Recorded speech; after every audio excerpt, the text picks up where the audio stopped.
BSN news मध्ये आपले स्वागत। आजच्या विशेष घडामोडींसोबत मी उज्ज्वला उल्हारे।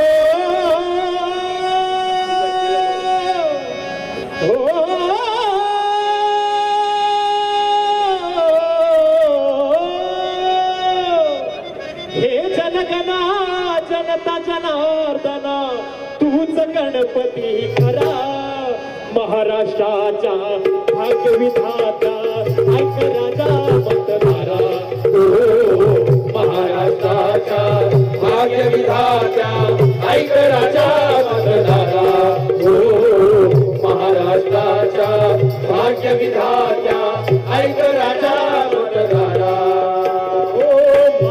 माणसात फूट पाडून देव धर्माचा आडून आडून भूतकाळाला ओढून ओढून खरा इतिहास टाकला गाडून विरोधी पक्ष फोडून फोडून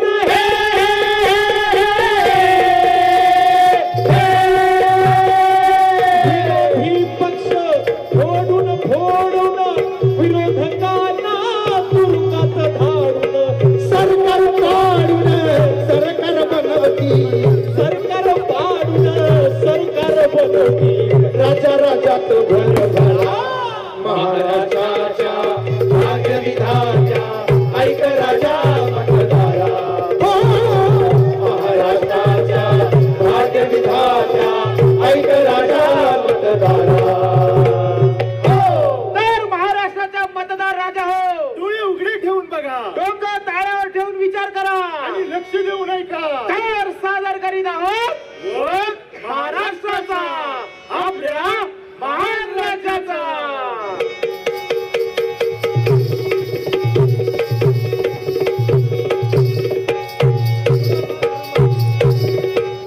महान राष्ट्राची गोष्ट ही न्यारी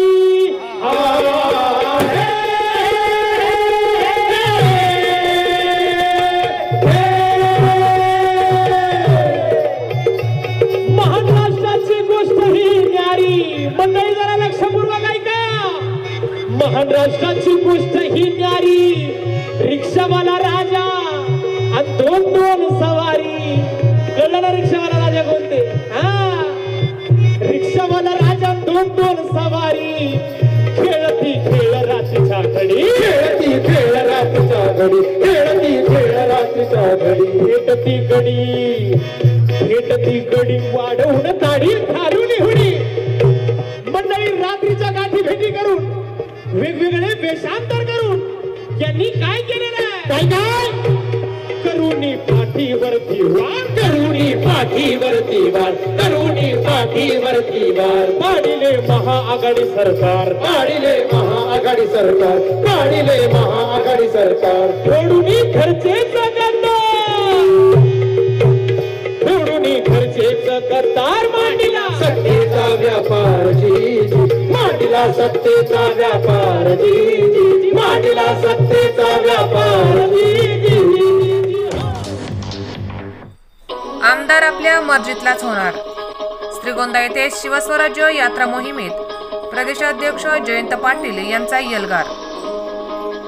कितीही त्रास द्या कितीही प्रसंग आणा सर्वसामान्य जनता माझ्या पाठीशी 50,000 मतांची आघाडी राहणार कुकडीचे चेअरमन राहुल दादा जगताप यांचा विश्वास।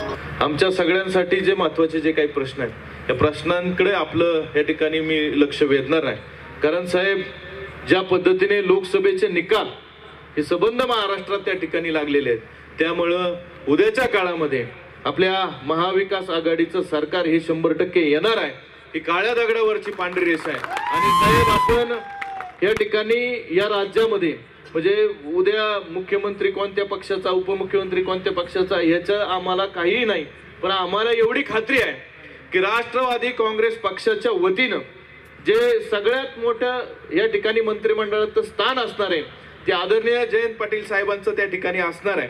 आणि म्हणून मी या मतदारसंघाच्या वतीने साहेब मी आपल्याला या ठिकाणी विनंती करतो की आमच्यासाठी कुकडी आणि घोडचा पाण्याचा प्रश्न आमच्या सगळ्यांसाठी अतिशय महत्वाचा आहे. आम्हाला डिंबे माणिकडो हा जर बोगदा त्या ठिकाणी झाला तर आम्हाला 3.5 TMC पाणी त्या ठिकाणी वाढतं. त्याच्यामुळे आमचा हा प्रश्न अतिशय जिव्हाळ्याचा आहे. या प्रश्नामध्ये आपण त्या ठिकाणी लक्ष घालावं. आदरणीय पवार साहेबांनी या विषयासाठी 3 मिटिंगा त्या ठिकाणी मंत्रालयात घेतलेल्या आहेत. त्याचबरोबर आमच्यासाठी साखळाईचा प्रश्न नगर तालुक्यातल्या 40 गावांसाठी हा महत्वाचा विषय आहे. यामध्ये आपण त्या ठिकाणी लक्ष घालावं ही माझी आपल्याला खरं तर ह्या निमित्ताने कळकळीची विनंती आहे. आणि इथं उपस्थित असणाऱ्या प्रत्येक सर्वसामान्य शेतकऱ्याची साहेब एक इच्छा आहे. ती इच्छा आपण उद्याच्या काळात आपलं सरकार आल्यावर त्या ठिकाणी पूर्ण करावी की या सर्वसामान्य शेतकऱ्याला म्हणजे कुणाकडे कितीही कर्ज जरी साहेब त्या ठिकाणी असलं तर किमान सरसकट 2 लाखाची सरसकट कर्जमाफी या ठिकाणी आपल्या सरकारने करावी. ही आमच्या सर्वसामान्य शेतकऱ्यांची साहेब या ठिकाणी कोले साहेब असतील, लंके साहेब असतील, जयंत पाटील साहेब असतील यांना मी या सर्वांच्या वतीने खरं तर ह्या आमच्या सर्व शेतकरी बांधवांच्या वतीने साहेब आपल्याला त्या ठिकाणी विनंती करतो. आणि आम्हाला साहेब सवय की आम्हाला मागायची सवय आणि कुणाकडे मागायची सवय साहेब जो आपल्याला देईल महबूब भाई त्यांच्याकडे मागायची सवय. आणि म्हणून साहेब उद्या मंत्रिमंडळामध्ये सगळ्यात मोठ्या स्थानावर आपण त्या ठिकाणी असणार आहेत. आणि तुम्ही आमची इच्छा या ठिकाणी आमच्या ज्या अपेक्षा आहेत आमच्या ज्या मागण्या आहेत या पूर्ण करतील अशा प्रकारच्या अपेक्षा या ठिकाणी मी या निमित्तानं या ठिकाणी मागणी करतो नाही. पण साहेब आमच्यावर आम्हाला वेगवेगळ्या अडीअडचणीतून प्रवास करत असताना खूप सगळ्या अडीअडचणीतून त्या ठिकाणी सामोरं जावं लागलं. साहेब मी ज्या कुकडी सहकारी साखर कारखान्याचं चेअरमन म्हणून काम करतो साहेब त्या ठिकाणी मला NCDCचे पैसे मिळत असताना सुद्धा जाणीवपूर्वक त्या ठिकाणी आम्हाला आदरणीय पवार साहेबांच्या बरोबर आहे म्हणून त्या ठिकाणी बाजूला ठेवण्याचं काम या ठिकाणी झालेलं आहे. आणि म्हणून उद्याच्या काळात सरकार आल्यावर आपण त्या ठिकाणी मदत करणार आहात. पण आता मी आपल्याला या इथं उपस्थित असणाऱ्या आमच्या सर्व बांधवांना या ठिकाणी सांगू इच्छितो की आपल्या पाठीशी शरदचंद्रजी पवार साहेब खंबीर उभे आहेत. तुम्हाला सांगतो अगदी 2 दिवसापूर्वी आदरणीय फाळके तात्या आणि मला साहेबांनी त्या ठिकाणी बोलून घेतलं होतं. आणि साहेब आमचं जी काय अडचण होती ती आदरणीय पवार साहेबांनी त्या ठिकाणी सोडली आणि जो काय अडचणीचं आपल्याला त्या ठिकाणी घालण्याचं काम केलं होतं ती अडचण आदरणीय साहेबांनी पवार साहेबांनी आपली सोडलेली आहे. येणाऱ्या अगदी 5 तारखेच्या आत कुणाचं कसलंही देणं त्या ठिकाणी कुकडी कारखान्याचं राहणार नाही हे सुद्धा या निमित्ताने सांगतो. आमच्यावर कसला जरी प्रसंग आला आमच्यावर बुलडोजर जरी फिरवला तरी आम्ही माग हटणाऱ्यातले नाही. कारण आमच्या अंगामध्ये आदरणीय तात्यांचं आदरणीय बापूंच्या विचाराचं संस्काराचं रक्त आमच्या अंगात भिनतंय. आम्ही वेळेप्रसंगी किती जरी मोडायचा प्रयत्न केला तरी मोडून निघणाऱ्यातले नाही. कारण ही सर्वसामान्य जनता माझ्यासारख्या कार्यकर्त्याच्या पाठीशी खंबीर उभे. साहेब 6 वाजल्यापासून आमची सर्व बांधव या ठिकाणी उपस्थित आहेत. आपल्या विचार ऐकण्यासाठी साहेब हे सगळे उपस्थित आहेत. आणि हे विचार घेऊन जाऊन उद्याच्या काळात महाविकास आघाडीचा आमदार हा श्रीगोंदा तालुक्यामधून जसं लंके साहेबांना आम्ही 34,000 मताची आघाडी दिली साहेब तुम्हाला मी आजच सांगतो की विधानसभेमध्ये 50,000 मताचा लीड हा श्रीगोंदा नगर विधानसभा मतदारसंघ त्या ठिकाणी देईल. याच्यापेक्षा वेगळं मी त्या ठिकाणी सांगणार नाही. कारण इथं आदरणीय साहेबांच्या विचाराची माणसं आहेत. ज्या सर्वसामान्य माणसाच्या पाठीशी आदरणीय पवार साहेब उभे राहिले. ज्या आमचा शेतकरी ज्यावेळेस अडचणीत आला त्या अडचणीत आलेल्या शेतकऱ्याला 2 दिवसामध्ये 72,000 कोटी रुपयापर्यंतची कर्जमाफी आदरणीय साहेबांनी दिली. आणि उद्याही ज्या वेळेस आमचा सामान्य माणूस अडचणीत येईल त्यावेळेस त्याच्या पाठीशी जर कोण खंबीर उभा राहणार असेल तर ते आदरणीय पवार साहेब त्या ठिकाणी खंबीर उभा राहणार आहेत. ही आशा आमच्या सर्वसामान्य माणसाच्या मनात. साहेब आमचा तरुण असेल ज्येष्ठ असेल आमच्या सगळ्या माणसांमध्ये आदरणीय साहेब म्हटलं की एक फुरसाण येतं आणि आमचे सर्वसामान्य माणसं त्या ठिकाणी उभं राहतात. ज्यावेळेस आपण आपल्या बरोबर कुणी नव्हतं ज्यावेळेस महाविकास आघाडीचे उमेदवार लंके साहेब या ठिकाणी खासदारकीच्या उमेदवारी हे आपण आदरणीय साहेबांनी दिल्याच्या नंतर त्यांच्या प्रचारासाठी वेगवेगळ्या पक्षाचे असतील किंवा आपल्या पक्षाचे असतील जी माणसं त्या ठिकाणी आपल्या अडचणीच्या काळात उभे होते आपण त्याच लोकांचा विचार करावा ही सुद्धा मी आग्रहाची कळकळीची विनंती. काय तर साहेब ते दुधात चुकून नासकं दूध पडल्यावर ते अख्खं दूध नासतं तसं साहेब या ठिकाणी होऊ देऊ नका. राष्ट्रवादी काँग्रेस शरदचंद्र पवार पक्षाच्या वतीने राज्यभर गतिमान असणाऱ्या शिवस्वराज्य यात्रेचे श्रीगोंदा येथे दमदार स्वागत करण्यात आले असून ज्येष्ठ नेते बाबासाहेब भोस यांच्या अध्यक्षतेखाली संपन्न झालेल्या भव्य सभेला संबोधित करताना खासदार निलेश लंके यांनी ही सभा आगामी विधानसभेची विजयी सभा असल्याचे सूतवाच करत सर्वांना आश्वासित केले. या मतदारसंघातला महाविकास आघाडीचा आमदार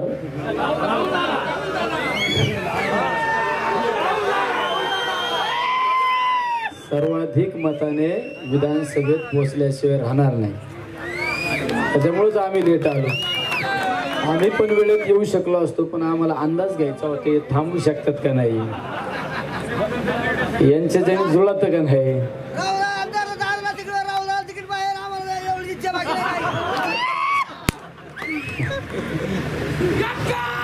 असा दिवस शेवटपर्यंत राहायला पाहिजे. पण जरा गारटल्याने वाटत आहे तुम्ही जरा थोडे थोडे मागचे म्हणतात काही व्यवस्था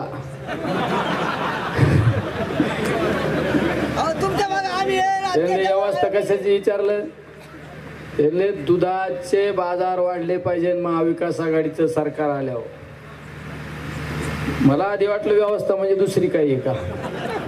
त्यांनी काय सांगितलं, शेतीमालाला हमी भाव मिळाला पाहिजे आणि आमच्या श्रीगोंदा तालुक्यातल्या पाण्याच्या सगळ्या योजना चालू झाल्या पाहिजे आणि आम्हाला पाणी कमी नाही पडलं पाहिजे.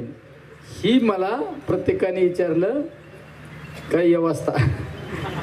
ही शिवस्वराज्य यात्रा सुरू करण्यामागे उद्दिष्ट आणि हेतू हा की आज खऱ्या अर्थाने छत्रपती शिवरायांच्या विचाराची गरज आहे. छत्रपती शिवरायांचे विचार म्हणजे 18 पगड जाती धर्माच्या लोकांना बरोबर घेऊन चालणारा नेता म्हणजे ते म्हणजे छत्रपती शिवराय.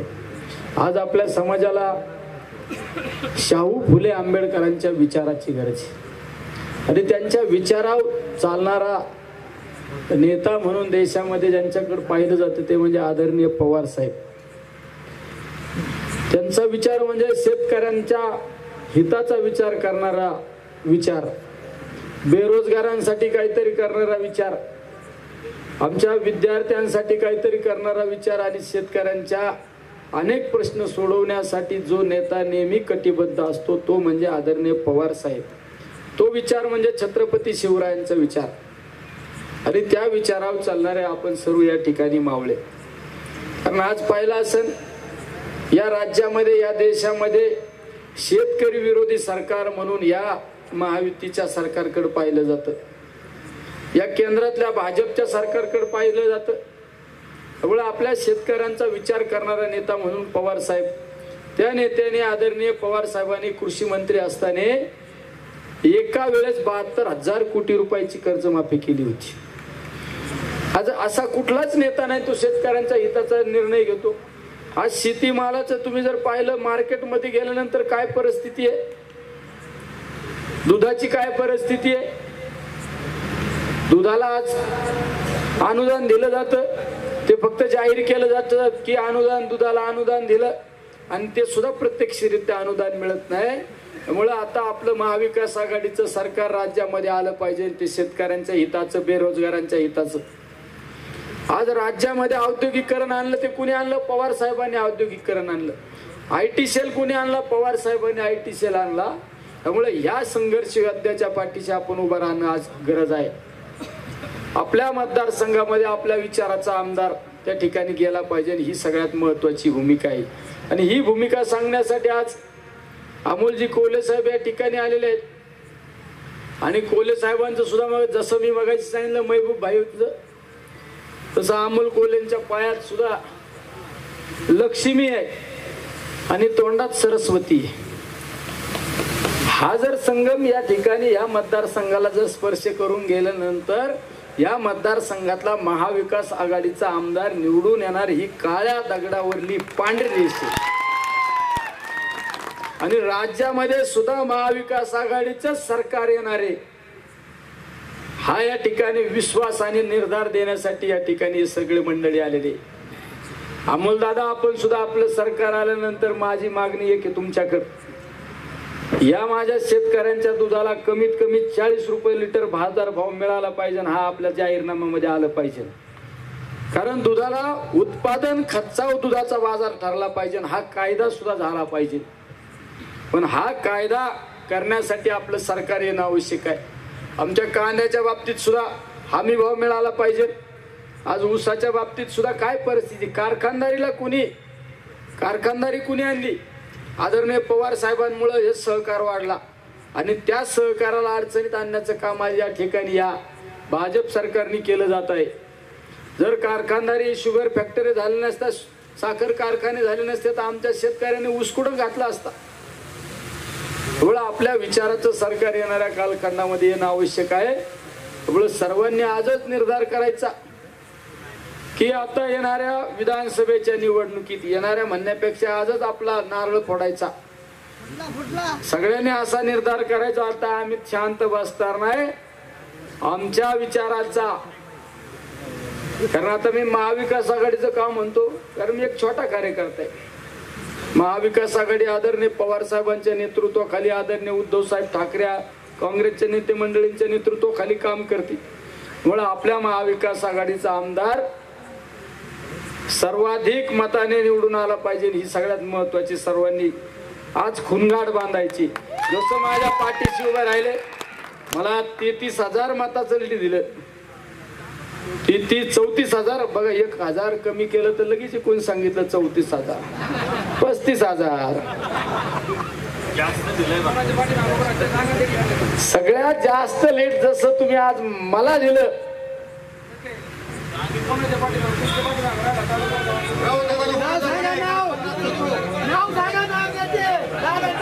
तुमच्या मनात जो आमदार असेल, आता मला सांगायचा अधिकार नाही दिला, प्रदेशाध्यक्ष येतील ना, पण तुमच्या मनात जो असेल, तुमच्या आमच्या सगळ्यांच्या मनातलाच आमदार विधान भवनात बसेल. अगदी वेळेला कळीचा मुद्दा काढला जाणार आणि कुकडी कारखान्याचे काय होणार यावर बोलताना संसदपटू खासदार डॉक्टर अमोल कोल्हे यांनी आपल्या दिमागदार शैलीने उपस्थितांचे मन जिंकत विरोधकांवर टीकास्त्र सोडताना ते म्हणाले, येणाऱ्या विधानसभा जेव्हा राहुल दादांचा विषय येईल, मला अनेक जणांनी मेसेज केले होते राहुल दादा, आणि कळीचा मुद्दा काढला जाणार, कुकडी सहकारी साखर कारखान्याचं काय आहे का नाही. दोन प्रश्न असतात दोन आयुष्यात. जेव्हा अडचणीचा काळ असतो, संकट समोर असतं, संकट समोर असल्यानंतर जी लोक संकटासमोर गुडघे टेकतात त्यांच्यावर कधी कधी सवलतींची खैरात होते. जी परिस्थिती इथं कुकडी सहकारी साखर कारखान्याची, तीच पलीकडे घोडगंगा सहकारी साखर कारखान्याची. एकदा यादी काढून बघा, ज्या ज्या कारखान्यांना कर्ज हमी देण्यात आली सरकारकडून, यातले अनेक कारखाने एनपीए मध्ये गेले होते. असं असताना त्या कारखान्यांना थक हमी देण्यात आली, सरकारकडून थक हमी देण्यात आली, पण त्या कारखान्यांशी संबंधित असणाऱ्या व्यक्तींनी एकतर आदरणीय शरदचंद्रजी पवार साहेबांची साथ सोडली होती किंवा वतनदारीची झूल पांघरून मुजरे करणं पत्करलं होतं.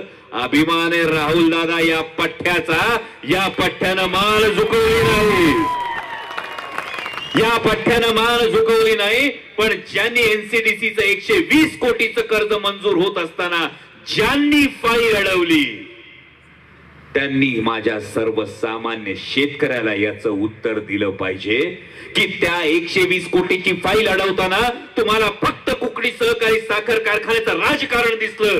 तुम्हाला फक्त एवढंच दिसलं की जर ही फाईल अडकली तर हा पठ्ठ्या घायकोतीला येईल, तर हा पठ्ठ्या गुडघे टेकेल, तर हा पठ्ठ्या आदरणीय शरदचंद्रजी पवार साहेबांची साथ सोडेल. पण तुम्हाला हे दिसलं नाही की जर उद्या संस्था मोडीत निघाली तर ऊस खाणाऱ्या शेतकऱ्याचं घरदार उद्ध्वस्त होईल. हे तुम्हाला राजकारणात दिसलं नाही, याचं फार मोठं दुर्दैव आहे. आणि म्हणून सांगतो भावांनो, या गोष्टीचा विसर पडू देऊ नका. निवडणुका येतील, निवडणुका जातील, उमेदवार दिसतील, उमेदवार उभे राहतील, उमेदवार पडतील. पण जर कोणी शेतकऱ्यांच्या मुळावर राजकारणापायी उठत असेल तर त्याला मुळासकट उखडून फेकल्याशिवाय आपण शेतकऱ्याची औलाद नाही, एवढी गोष्ट लक्षात ठेवा. श्रीगोंदा विधानसभा मतदारसंघात तर वेगळं सांगायला नको. मगाशी खासदार साहेब बोलताना अंदाज आलाय मला, सगळ्यांचं सगळं माहिती, लई डेंजर माणूस आहे. मूर्ती लहान पण कीर्ती महान आहे. आम्हाला दिल्लीच्या पहिल्या अधिवेशनात अंदाज आलाय, एकदा का पठ्या भिडला का कुस्ती चितपट केल्याशिवाय सोडतच नाही. आणि त्यामुळे तुम्हाला सगळ्यांना एवढीच विनंती करतोय, काळ कसोटीचा आहे. अनेक प्रलोभनं येतील, अनेक मतमतांतर होतील, अनेक वेगवेगळ्या विषय भरकटवले जातील, पण आपला विषय एकच, शेतकऱ्याचं भलं करणारं, महाराष्ट्राचा स्वाभिमान जपणारं, तरुणांचं हित बघणारं सरकार आणायचंय. आणि हे सरकार केवळ आणि केवळ आदरणीय शरदचंद्रजी पवार साहेबांच्या मार्गदर्शनातच येऊ शकतं. म्हणून महाविकास आघाडीचाच आमदार या श्रीगोंदा विधानसभा मतदारसंघातून निवडून द्या, एवढीच कळकळीची विनंती करतो आणि तुमची रजा घेतो. धन्यवाद. श्रीगोंद्याचा आमदार आपल्या मर्जीतलाच होणार, निष्ठावंतांना न्याय देणार. यावर बोलताना प्रदेशाध्यक्ष जयंत पाटील यांनी उपस्थित जनतेला ठाम विश्वास देताना सूचक विधान केले. राहुल जगतापांचं मी पहिल्यांदा अभिनंदन करेन, ज्याचा उल्लेख खासदार अमोल कोल्हे साहेबांनी केला. राहुल जगतापांना सत्तेच्या जवळ जाऊन तात्पुरते पैसे मिळाल्याचा आनंद मिळाला असता. श्रीगोंद्याच्या जनतेचा लॉंग टर्म हिताचा विचार करून राहुल दादांनी तिकडं न जाण्याचं धोरण स्वीकारलं. तात्पुरती त्यांना त्रास झाला, कारखान्याचे पैसे नाही मिळाले, ठीक आहे. तुम्हाला माहिती आहे की नाही माहित नाही, एक कारखाना 600 कोटीच्या खड्ड्यात गेलाय, त्याला 500 कोटी रुपये यांनी दिलेले. तुम्ही किती मागत होता? 120 कोटी. 120 कोटीची शिफारस सहकार खात्याची होती. पण आमच्या भागात एक कारखाना आहे, 500 कोटी रुपये दिले. बुडणार आहे माहित असताना देखील दिलेले आहे. आमचं सरकार आल्यावर कदाचित आम्हाला माहिती घ्यावी लागेल की बुडणाऱ्याला पैसे देण्याची शिफारस कोणी केली. मी माहिती हा शब्द वापरलाय पण आपल्याकडे येईल त्याला पाहिजे ते आणि विरोधात जाईल त्याला प्रचंड संकटात घालायचा प्रयत्न इथंच नाही, अनेक ठिकाणी झाला. घोडगंगेला झाला, आणखीन 2-3 कारखान्यात झाला, आमच्या थोपटे साहेबांच्या कारखान्यात एक झाला. या महाराष्ट्रामध्ये काही लोकांना माणुसकी, सामान्य माणसाचे प्रश्न, माणसं जपण्याच्या पद्धती विसरून काही लोक गेलेली आहेत. फक्त माझ्या लाडक्या खुर्चीसाठी जो उपयोगी पडणार आहे त्यालाच मी जवळ करेन, बाकी सगळे खड्ड्यात गेले तर चालतील, अशी मानसिकता असणारे सत्तेत जाऊन बसलेले आहेत. मराठी माणसाचे 2 नेत्यांचे पक्ष महाराष्ट्रात फोडण्यात आले.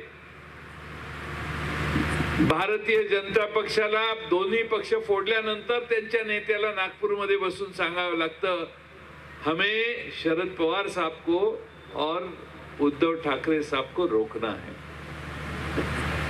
ये दोनों को रोकने की आवश्यकता है और इसीलिए बूथ कमिटी को फोड़ो. म्हणजे गावातल्या खालच्या बूथवरच्या काम करणाऱ्या कार्यकर्त्याला फोडा असा आदेश देशाच्या गृहमंत्र्यांनी भारतीय जनता पक्षाच्या पिल्लावळीला दिलेला आहे. भारतीय जनता पक्ष हा असा पक्ष आहे की जो बूथ कमिट्या 50 प्रमुखापर्यंत गेलाय, त्याच्याही खाली गेलाय म्हणे. पण जेव्हा निलेश लंकेंचा झंझावात सुरू झाला तेव्हा या बूथ कमिट्या कुठे गेल्या कोणाला कळलं पण नाही. अमोल कोल्हेंच्या मतदारसंघात देखील तीच परिस्थिती. एक सामान्य शिक्षक असणाऱ्या बगरे सरांनी केंद्रीय मंत्रिमंडळात असणाऱ्या व्यक्तीचा पराभव केला. काय बूथ कमिटी नाही, पन्ना प्रमुख नाही, काय काय काय शिल्लक राहत. एकदा माणसांनी तुमची साथ सोडली तर कागदावर सगळं राहतं. माणसं जपण्याला फार महत्व असतं आणि आयुष्यात शरद पवार साहेबांनी माणसं जपण्याचं, माणसांच्या मागे उभं राहण्याचं काम केलं आणि म्हणून पुन्हा एकदा महाराष्ट्र शरद पवार साहेबांच्या मागे उभा राहतो. लोकसभेला 10 जागा घेतल्या. मी साहेबांना म्हणत होतो, साहेब 14-15 तर आपण सहज लढू, पण सर्व महाविकास आघाडी एकत्रित राहावी म्हणून आम्ही अनेक ठिकाणी माघार घेतली. 10 पैकी 9 निवडून आल्यासारखे आहेत. पण त्या सातारला पिपाणी आणि तुतारीत जरा फरक घोटाळा झाला. पिपाणीला पडले 35,000 आणि तुतारी 37,000 पिपाणीला पडले आणि 35,000 आपली सीट पडली. त्यामुळं महाराष्ट्रभर पवार साहेब यांच्या तुतारीचं आता महत्व फार वाढलेलं आहे. मला माहिती आहे की राहुल दादा किती काळजीनं मगाशी सांगत होते की आता तुम्ही सगळ्यांना घ्यायला लागलाय, निष्ठावंतांच्यावर अन्याय करू नका. संकट काळी जे आमच्या बरोबर राहिले त्यांना राहुल दादा आम्ही अजिबात सोडणार नाही, तुम्ही काय काळजी करू नाही. महाराष्ट्रातल्या बहुसंख्य मतदारसंघात ज्याला निवडणूक लढायची आहे त्याला सामान्य लोक सांगतात तुतारीकडे जा म्हणून, आणि म्हणून राहुल जगताप आपल्याकडे जरा गर्दी वाढली. प्रभावच वाढलेला आहे तुतारीचा महाराष्ट्रभर. निवडून कोण येऊ शकतं तर तुतारी येऊ शकते हे महाराष्ट्राला आता खात्रीलायक कळायला लागले आणि म्हणून दिवसेंदिवस शरद पवार साहेबांचा करिश्मा वाढतोय. माणसं पवार साहेबांच्याकडे जात आहेत आणि भेटतायत. टीव्हीवर आपण सारखं बघतो, हा भेटला, हा भेटला, हा भेटला, हा भेटला, हा भेटला, आणि आपण आनंदित व्हायला पाहिजे. चिंतित होऊ नका तुम्ही. तुम्ही मला चिंतेत दिसताय. तुम्ही आनंदी व्हा की आपल्या पक्षामध्ये किती लोक येत आहेत. तुम्ही एका जागी ठाम राहिला, पवार साहेबांना साथ दिली, तो पक्षच योग्य होता आणि तो पक्ष योग्य मार्गाने चाललाय हे पुन्हा महाराष्ट्राची खात्री व्हायला लागली आणि म्हणून आज या पक्षाकडे रीग लागलेली आहे. दिल्लीचे अमित शहा येतात आणि सांगतात शरद पवार आणि उद्धव ठाकरेंना रोखलं पाहिजे. याचा अर्थ तुम्ही कमी पडताय हे तुम्हीच जाहीर करता. मला कोणीतरी नाशिकमध्ये विचारलं, ते आले नाशिकला आढावा घेणार आहेत. मी म्हटलं पडणाऱ्या जागांचा आढावा घ्यावाच लागेल ना त्यांना. किती जागा पडणार आहेत याचा आढावा घेतलाच पाहिजे त्यांनी. पण आम्ही महाराष्ट्रात अमोल कोल्हे आणि आम्ही सगळीकडे फिरलो. तुम्हाला सांगतो, आम्ही ज्या ज्या मतदारसंघात गेलो, 11 वाजो, 12 वाजो, 1 वाजो, माणसं आमची सगळीकडे स्वागत करताना थांबली. महाराष्ट्रात एक नवा झंझावात शरद पवार नावाचा 84 वर्षाच्या तारुण्यात आज महाराष्ट्रात निर्माण झालेला आहे याची आमच्या सगळ्यांची खात्री झालेली. महाराष्ट्रासमोरचे अनेक प्रश्न आहेत आणि ते पवार साहेबांच्या मार्गदर्शनाने सुटू शकतात.